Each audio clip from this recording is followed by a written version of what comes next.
Akciğer kanserinde tarama yöntemleri nasıl yapılıyor?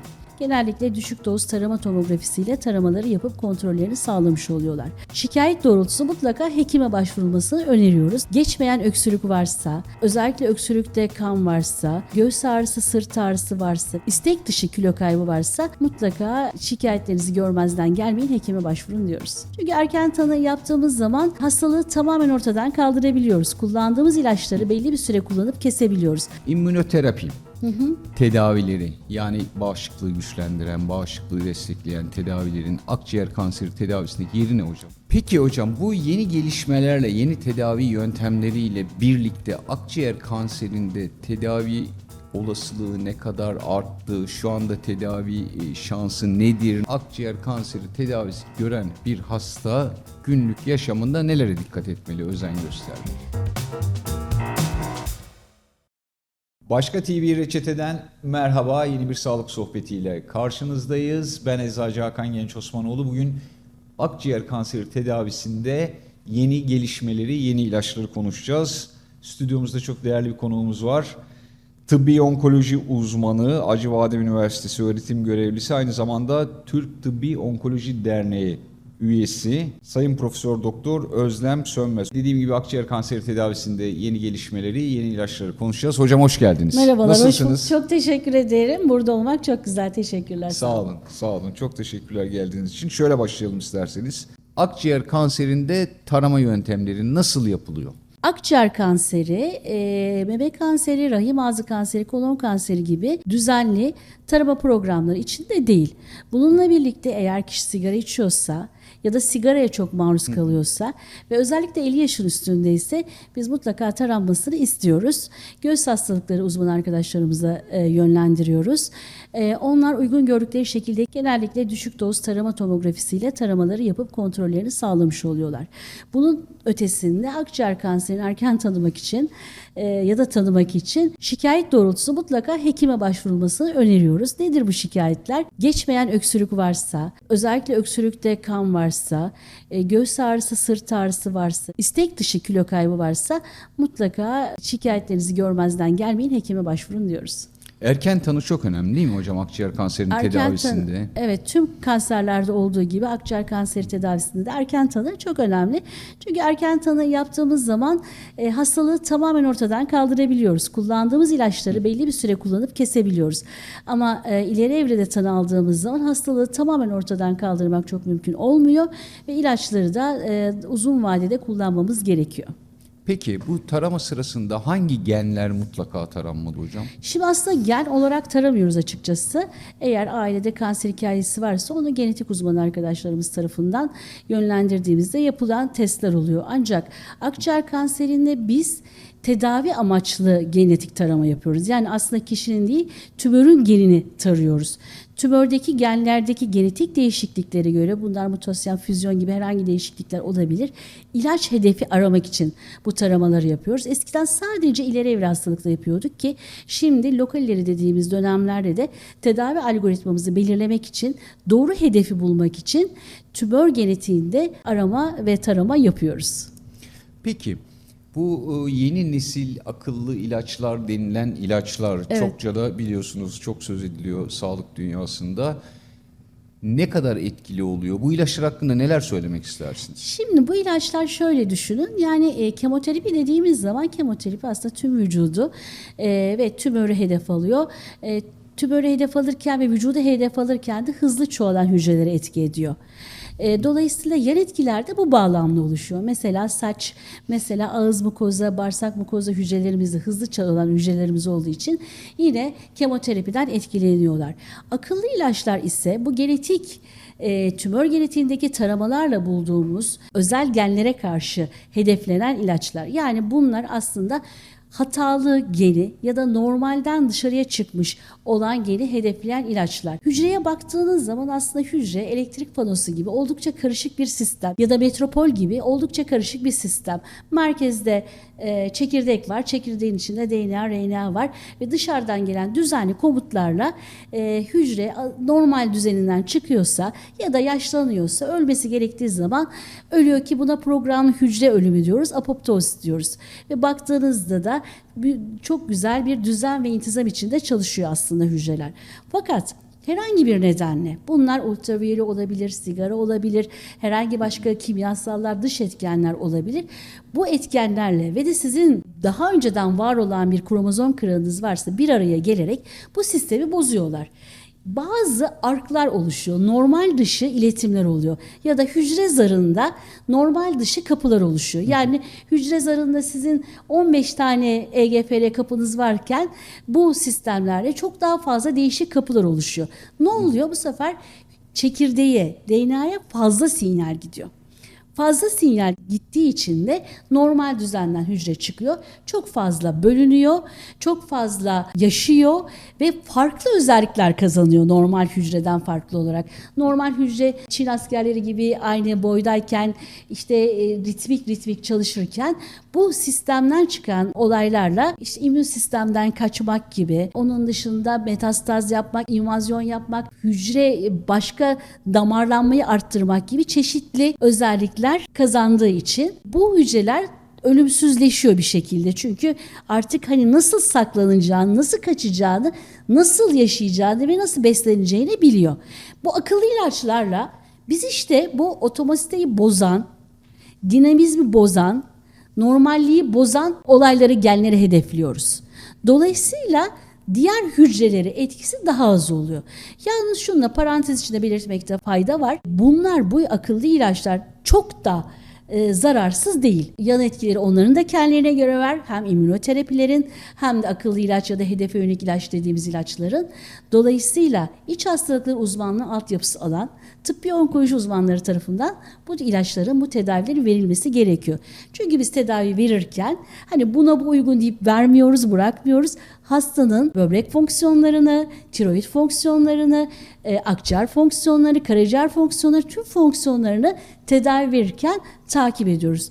Dolayısıyla bu ilaçları da verirken tüm bir sistemik bilgi nosyonuna sahip olmak gerekiyor. Hasta tabii ki sürekli takip altında oluyor. Aynen. Peki immünoterapi tedavileri, yani bağışıklığı güçlendiren, bağışıklığı destekleyen tedavilerin akciğer kanseri tedavisindeki yeri ne hocam? Oldukça iyi. O da çok gelişti son yıllarda. Evet, çok gelişti. Çok fazla kullandıklarımızdan eskiden dedim, çok da eski değil. Çok hızlı bir gelişme var. Sadece ileri evrede kullanırken şimdi lokal ileri ve daha erken evrelerde de kullanabiliyoruz bu tedavileri. Şimdi neydi? Kemoterapi vücudu hedefliyordu. Aslında tümörü hedeflerken tüm vücuda gidiyordu etkisi. Akıllı ilaçlar tümörü hedefliyordu. Onlara bir komuta veriyordu. İmmünoterapiler ise farklı olarak vücudu hedefliyordu. Yani vücudun immün sistemine diyor ki bak diyor, bunlar tümör. Senin sandığın gibi kendilerini gizliyorlar ama gizleyen şeyler aslında tümör. Kalk, harekete geç ve bu hücreleri yok et şeklinde vücuda bir... Savaş diyor vücuda. Evet. Bunlarla kalk, savaş, harekete mücadele geç diyor. Aslında immün sistemini güçlendirmek derken güçlendirme de değil aslında bakarsanız. Kontrollü olarak çalıştırma. Çünkü immün sistemimiz çok fazla kontrol dışı çalışırsa da bu sefer de Evet, o zaman otoimmün da başka hastalıklar problem. oluşuyor. Evet, başka Dolayısıyla her şey denge. Dengeyi düzgün bir şekilde korumak gerekiyor. Bizim bugün en çok kullandığımız checkpoint inhibitör dediğimiz grup. Bu checkpoint inhibitörleri işte tümördeki hücrelerin kendilerini sakladığı oluşumlar var. Bu oluşumlara karşı diyor ki freni kaldır. Bunlar senin vücudunun, senin bildiğin hücreleri değil. Değişik hücreler, bunlar sana zarar verecek. Hadi bunlara karşı savaş. Bunun dışında gelişmekte olan ve geliştirilmekte olan aşılar var. Tedavi amaçlı aşılar var. Bunlar mRNA aşılarının gelişmelerini biliyorsunuz klinik çalışma kapsamında sürüyor. Bunun yanı sıra bir de kişiye özel tedavi aşıları üretiliyor. Bunlar özelleşmiş ve çok üst düzey merkezlerde yapılan tedaviler. Bunların hepsi aslında immünoterapiler kapsamı altında incelediğimiz tedaviler. Aşılardan biraz söz etsek hocam, orayı açsak.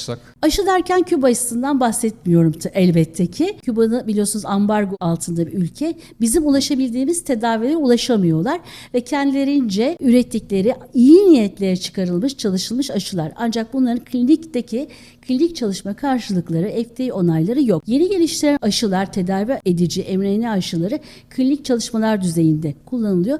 Bunun dışında kişiden alınarak, tümöründen alıp gene kendini sığıntılarak özelleşmiş merkezlerde üretilen ve diğer tedavilerle beraber verilerek tedaviyi daha iyi kontrol altına almaya çalışan aşılar. Aşı deyince bunu karıştırmayalım. Küba'ya gitme yoluna girmesin kimse. Hiç gerek yok.